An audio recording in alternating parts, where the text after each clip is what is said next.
So I just closed over $4,000 on a gold trade. These were my partials, and I am targeting back to these all-time highs. I want to make a quick breakdown from a market structure perspective and my macro bias, explaining exactly why I was in this position and where I hope for this to go and my reasonings why. So jumping straight into it, you can see the review of the gold chart that I've been trading on, and I've shown all of these trades for the past 2 months now. I don't have my previous short up here, but you guys know that I took a fat short from all-time highs and down below. We won't go over that again, but the next trade I took on gold was actually these longs right here. Pretty textbook trade for me. I could have held it for a lot longer, but I instead waited for a fresh macro bias at the time.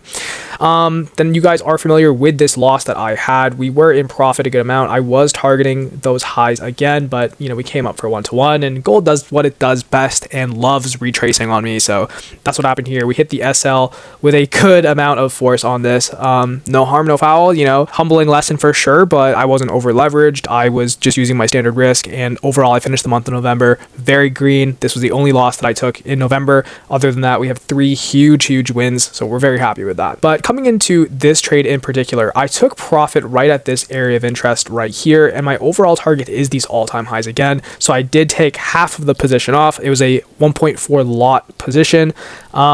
Got kind of dicey, as you can kind of see down here, but we made it through it. The macro bias was really strong on this, and I believe this is why it carried me really well to my first take profit. I don't know how long this trade is going to take to get back to all-time highs, but nonetheless we are still holding it.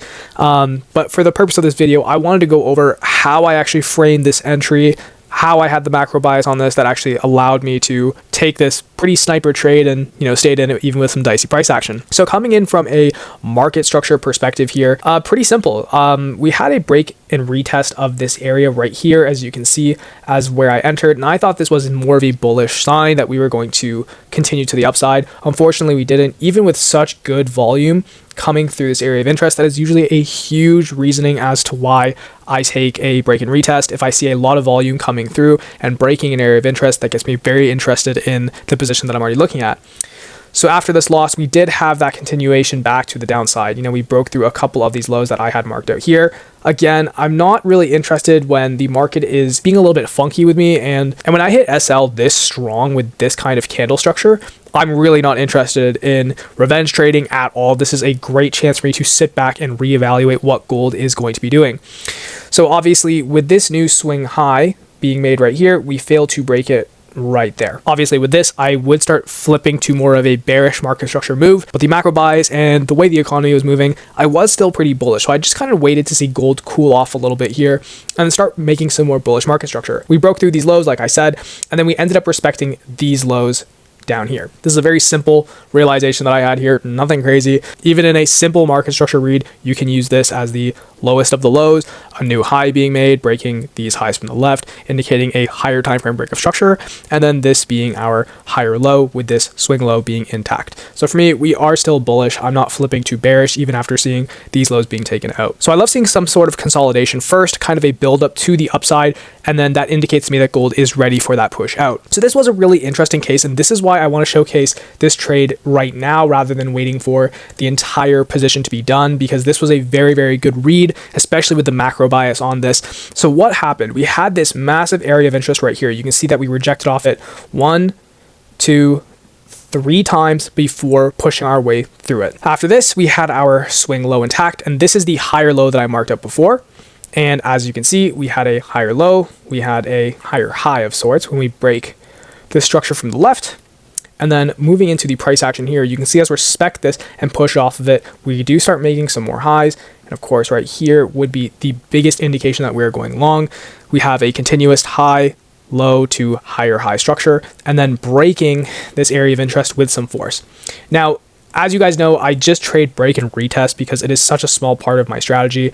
And the macro is more so 75% of when I take positions. So this would have been a very clean trade where we pushed through this with some momentum, came right back in, retested the 50% of this area of interest, and this would have been the best place to have an entry right here. And this is where it went wrong for me. This is why I did not take the trade. There's nowhere in here that I was interested to put my stops below. If I was very aggressive, I could have had my stops right at the low of the area of interest, which wouldn't have been a bad idea. That is usually what I would do in a case like this.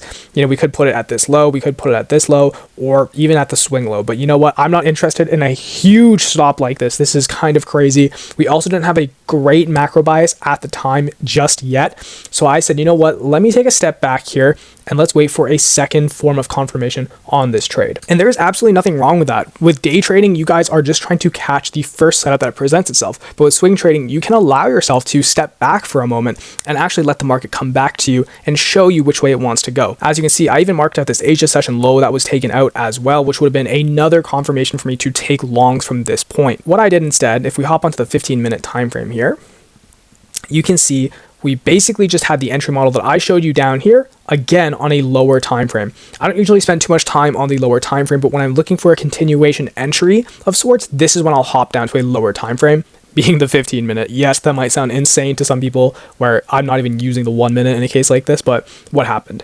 We had this high being made, we had this low being made. We did have a bullish market structure sign right here with a high, a low, and a higher high, and then a respect of this low. While that was very, very close to disrespecting said low, we ended up respecting that and pushing away from it to the highs. This is again where it got dicey just a little bit, and I waited for a third level of confirmation. After breaking this area of interest that was tapped once, twice, 3 times, and then breaking through with very low volume. This was only a wick through on the 15-minute time frame. For me, that's not what I like to see. I like to see a good push of momentum through that area of interest, just like we saw right here. A good push, a good retest, a good continuation to the upside. That's what I want to see, not some half-assed little wick of a candle. That's not what I'm interested in. And again, if I took this right off the retest of that area, you can see that would have gone pretty badly for me off the start. So what did I do? I then waited for another break of this area of interest with more volume. And we got that right here during this Asia session on November 25th, which was great. After seeing this, I was very happy to take this. This was a 1 a.m. trade for me. This hit my alert. I was literally watching a movie and I saw my phone just light up. And I said, you know what? I have not 1, not 2, but 3 forms of confirmation on this trade.